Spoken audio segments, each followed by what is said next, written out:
जय श्री राम। बोलो सियावर रामचंद्र की जय। साथियों, आज मौनी अमावस्या के दिन देवभूमि प्रयागराज में जो घटना घटी है उसका मैं दुख व्यक्त करता हूँ। हमें खेद है कि हमारे देवभूमि पर ऐसी घटना घटी। जो भी मृतक हुए हैं, ईश्वर उनको अपने श्री चरणों में स्थान दें, उनकी आत्मा को शांति प्रदान करें परमेश्वर। और आज मैं मौनी अमावस्या के पर्व पर आज पुनः श्री रामचरितमानस की शुरुआत करने जा रहा हूँ। चौथी बार मैं श्री रामचरितमानस को पढ़ने जा रहा हूँ, उसका गहन करने जा रहा हूँ। मैंने प्रण किया है कि अपने जीवन में 14 बार श्री रामचरितमानस का पूर्ण पाठ करूँगा, अर्थ सहित, क्योंकि भगवान को 14 वर्षों का वनवास हुआ था, तो एक बार में उनकी महिमा तो जानी ही नहीं जा सकती। तो प्रयास करूँगा कि 14 बार में मुझे थोड़ा बहुत भगवान दया करके कुछ ज्ञान मुझे प्रदान करे, जिससे मैं जीवन जी सकूँ। जय श्री राम। आज हम आपको गोस्वामी तुलसीदास जी की संक्षिप्त जीवनी देंगे। रामायण को शुरू करने से पहले आपको बता दें कि गोस्वामी तुलसीदास जी प्रयागराज में ही उनका जन्म हुआ था, बांदा जिले में। तीर्थराज प्रयाग के पास बांदा जिले में एक गांव है राजापुर। इसमें आत्माराम दुबे नामक ब्राह्मण रहा करते थे। इनकी धर्म पत्नी का नाम था हुलसी। दोनों पति पत्नी धर्मपरायण और सीधे साधे थे। भगवान की अनन्य कृपा से संवत 1554 की श्रवण शुक्ल सप्तमी को मूल नक्षत्र में इनके यहाँ एक अलौकिक बालक का जन्म हुआ।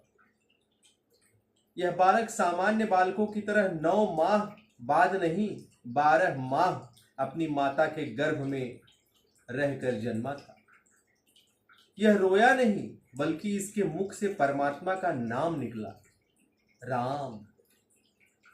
इसके मुख में 32 दांत थे तथा इसका डील डौल 5 वर्ष के बालक जैसा था। इस विलक्षण बालक के जन्म से दुबे परिवार चर्चा में आ गया। तरह तरह की बातें की जाने लगी। इनसे आत्माराम दुबे भयभीत हो उठे। उन्हें अमंगल की कल्पना सताने लगी। माता हुलसी के कानों में जब बालक के बारे में लोगों द्वारा की जाने वाली बातें पहुंची तो वे भी चिंतित हो उठी। उन्होंने बालक को 10वीं तिथि की रात्रि में अपनी दासी चुनिया के साथ उसके ससुराल भेज दिया। संभवतः वे भविष्य में आने वाले अनिष्ट को प्रत्यक्ष देख रही थी। बालक को भेजने के बाद अगले दिन ही माता हुलसी ने संसार से सदा सदा के लिए विदा ले ली, क्योंकि बालक ने जन्म लेते ही राम शब्द का उच्चारण किया था। इसलिए लोगों के बीच इसका नाम राम बोला प्रचलित हो गया। चुनिया ने बालक का लालन पालन अत्यंत प्रेम एवं श्रद्धा से किया, लेकिन राम बोला जब लगभग 5.5 वर्ष के हुए तो चुनिया का भी देहांत हो गया। अब वे बिल्कुल अनाथ हो गए। वे द्वार द्वार भटकने लगे। वे जिस द्वार पर भी जाते वहां की स्त्रियां कपाट बंद कर लेती। वे राम बोला को अपशगुन मानती थीं। इस स्थिति का वर्णन स्वयं गोस्वामी जी ने विनय पत्रिका में किया है। वे कहते हैं कि बालक की यह दशा जगत जननी पार्वती से देखी नहीं गई। वे ब्राह्मणी के रूप में प्रतिदिन उस बालक के पास आती और उसे अपने हाथों से भोजन कराती। मैया कहते हैं जिसका साथ संसार के लोग छोड़ देते हैं, भगवान विश्वनाथ उसकी देखरेख स्वयं करते हैं। भगवान शिव ने इस बालक के संबंध में राम शैल पर निवास करने वाले श्री अनंतानंद जी के शिष्य श्री नरहरियानंद जी को दी। उन्होंने इस बालक को ढूंढ निकाला। इसे वे अपने साथ अयोध्या ले गए, जहां संवत 1561 माघ शुक्ल पंचमी शुक्रवार को इसका विधिवत यज्ञोपवीत संस्कार किया गया। इसके बाद वैष्णवों के 5 संस्कारों से राम बोला को संस्कारित किया गया तथा राम नाम की दीक्षा दी गई। अब राम बोला का नाम तुलसीदास हो गया था। इसी के साथ आदेश दिया कि अयोध्या में रहकर ही तुलसीदास शास्त्रों का विधिवत अध्ययन करे। योग्य गुरु के सानिध्य में गोस्वामी तुलसीदास जी की अलौकिकता प्रकट होने लगी। वे गुरु मुख से एक बार जो भी सुनते आत्मसात कर जाते। ऐसे शिष्य को पाकर गुरु भी धन्य हो गए थे। तुलसीदास अपने गुरुदेव के साथ अयोध्या में रहने के बाद शुकर क्षेत्र सोरो पहुंचे। वहां गुरुदेव के मुख से तुलसीदास जी ने पहली बार रामचरित को सुना। श्री रामचरित की एक एक घटना तुलसी के हृदय में गहरे तक समा गई। कुछ दिन बाद वे शिव की नगरी काशी चले आए। बोलो भगवान विश्वनाथ की जय। यहाँ काशी में तुलसीदास शेष सनातन जी के पास 15 वर्षों तक रहे, जहां उन्होंने वेदों का सांगोपांग वेदों का अध्ययन किया। इसे प्रारब्ध नहीं तो और क्या कहेंगे कि जहां से उन्हें उपेक्षा के सिवाय कुछ नहीं मिला था, वे उस स्थान के प्रेम ने उन्हें अपनी ओर आकर्षित किया। गोस्वामी तुलसीदास अपने जन्म स्थान पहुंच गए, लेकिन वहां कुछ न बचा था। उनका समस्त परिवार विनष्ट हो गया था। उन्होंने शास्त्रीय परंपरा का पालन किया और विधि पूर्वक अपने पिता का श्राद्ध किया तथा वहीं रहकर लोगों को भगवान श्री रामचंद्र जी की कथा का श्रवण कराने लगे। प्रारंभ ने एक करवट ली और संवत 1583 ज्येष्ठ शुक्ल 13 गुरुवार को भारद्वाज गोत्रोत्पत्र पंडित दीनबंधु पाठक की संस्कारी तथा सुंदरी कन्या रत्नावली के साथ गोस्वामी तुलसीदास जी का विवाह संपन्न हो गया। तुलसीदास जी का समस्त प्रेम नवविवाहिता का सानिध्य पाकर मानो मुखरित हो उठा। अभी कुछ ही दिन बीते थे कि रीति रिवाज के चलते एक दिन रत्नावली का भाई आया और अपनी बहन को अपने साथ लिवा कर ले गया। तुलसी अपनी पत्नी के जाने से उत्पन्न रिक्तता और अकेलेपन को सह नहीं पाए और अपनी ससुराल जा पहुंचे। तुलसीदास की पत्नी को अपने पति का यह व्यवहार रास न आया, अच्छा न लगा। उसने तुलसी को उलाहना भरे शब्दों में कहा कि लाज न आवत आपको दौरे आए हूं साथ, धिक धिक ऐसे प्रेम को कहाँ कहो मैं नाथ। अस्थि चर्ममय देह मम तामे ऐसी प्रीति, तैसी जो श्री राम में होती न तो भव भीति। बाप रे बाप। रत्नावली ने कहा कि आपको लज्जा नहीं आती जो मेरे पीछे पीछे आप दौड़े चले आए? ऐसे प्रेम को धिक्कार है। मेरे इस हाड़ मांस के शरीर में आपकी इतनी आसक्ति है? यदि भगवान श्री रामचंद्र जी के चरणों में होती तो आपका कल्याण हो गया होता, भव का भय समाप्त हो गया होता। रत्नावली की ये शब्द गोस्वामी तुलसीदास जी के हृदय को चीर गए। उन्हें जीवन की वास्तविकता का स्मरण हो आया। सारा मोह और आसक्ति का भाव छट गया। पत्नी की धिक्कार के बाद तुलसीदास की आत्मा भी उन्हें धिक्कारने लगी। वे वहां एक क्षण नहीं रुके, वे सीधे प्रयाग पहुंचे, जहां उन्होंने गृहस्थ के वेश का परित्याग कर साधु वेश धारण कर लिया। तीर्थों का दर्शन करते हुए वे फिर काशी पहुंचे, जहां मानसरोवर के पास उन्हें काकभुशुंडी जी के दर्शन हुए। एक कथा के अनुसार शौच से आते समय बचे हुए जल को तुलसीदास जिस वृक्ष यानी बबूल की जड़ों में डालते थे, वहां एक दिन एक प्रेत प्रकट हुआ। उसने तुलसीदास जी से कुछ मांगने को कहा। तुलसीदास जी ने उस प्रेत से कहा कि मुझे श्री राम के दर्शन करवा दो, इसके सिवाय मुझे और कुछ नहीं चाहिए। प्रेत ने इस बारे में अपनी असमर्थता प्रकट की, लेकिन उसने गोस्वामी तुलसीदास जी को एक उपाय सुझाया। इस बारे में तुम्हारी सहायता राम भक्त हनुमान कर सकते हैं, ऐसा उस प्रेत ने कहा। प्रेत ने उस स्थान की जानकारी भी तुलसीदास जी को दी, जहां हनुमान राम कथा का श्रवण करने कुष्ठ रोगी बनकर आया करते थे। तुलसीदास जी उस कथा स्थल पर कथा शुरू होने से काफी पहले पहुंच गए। प्रेत ने जैसा बताया था, एक कोढ़ी राम कथा शुरू होने से पहले श्रोताओं के पीछे आकर बैठ गया। राम कथा की पूर्णाहुति होने के बाद, श्रोताओं के चले जाने के बाद जब वह उठकर चला जाने लगा तो तुलसीदास जी ने उसके पैर पकड़ लिए।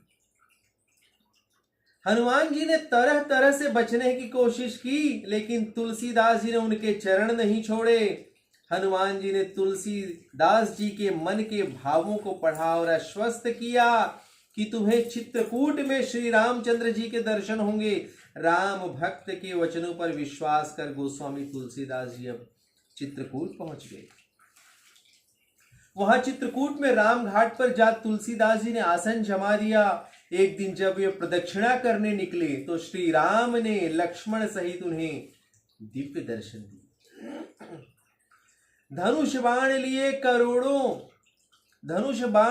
करोड़ों कामदेवों को लज्जित करते हुए घोड़ों पर सवार श्याम गौर 2 राजकुमारों को तुलसीदास जी ने देखा, लेकिन उन्हें पहचान नहीं पाए।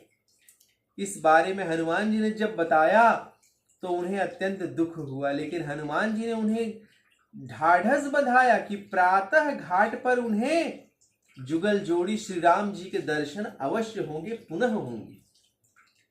संवत 1607 की मौनी अमावस्या के दिन, आज ही के दिन, जब गोस्वामी तुलसीदास जी घाट पर गए हुए थे तो सुंदर राजकुमार पधारे, और ये और कोई नहीं राम लक्ष्मण की बालक रूप में आए थे। राम लक्ष्मण ही।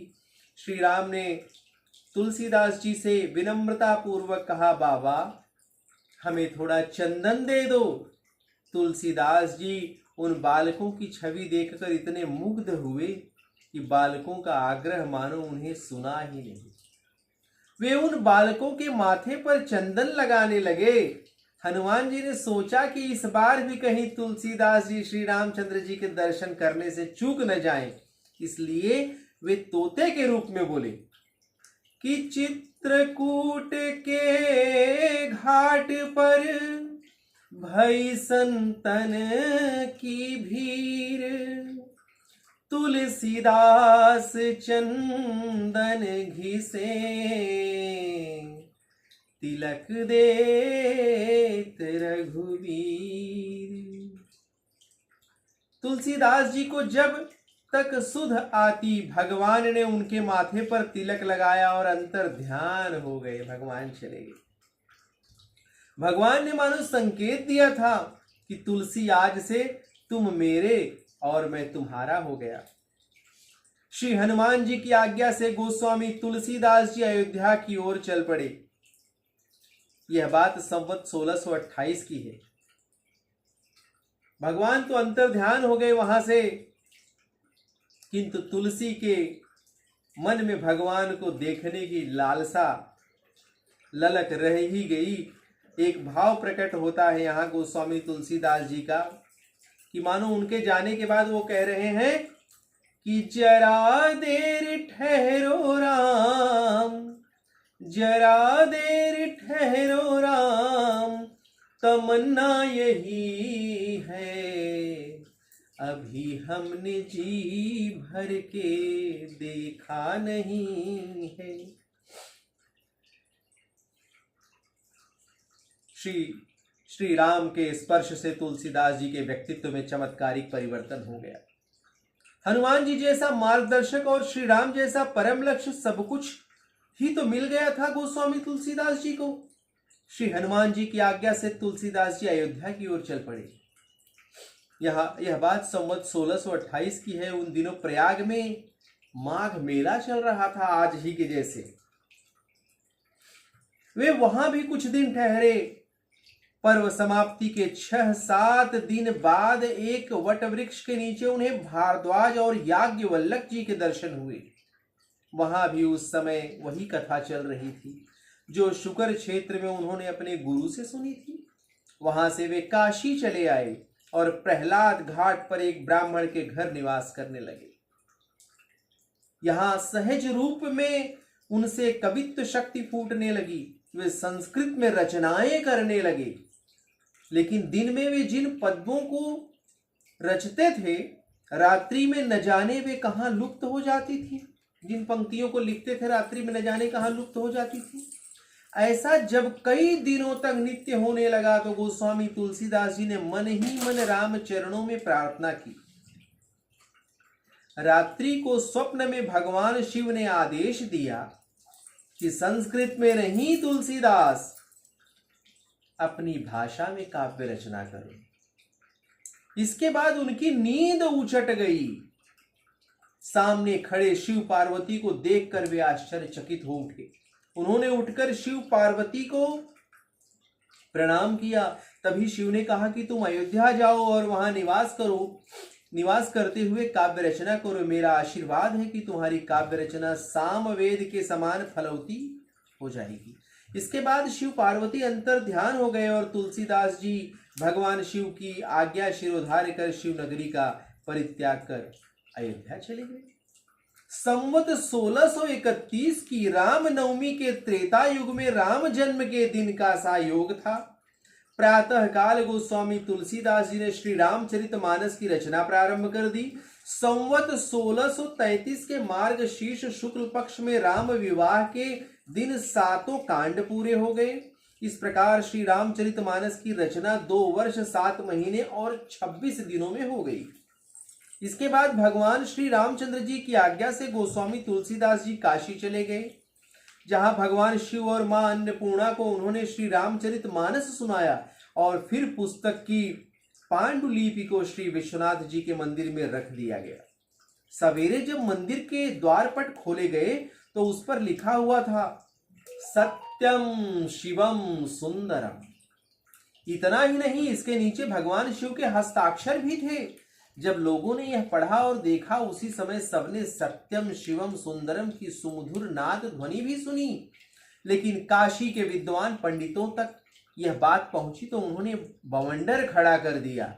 उन्होंने श्री रामचरितमानस की पांडुलिपि को नष्ट करने का षड्यंत्र रच डाला।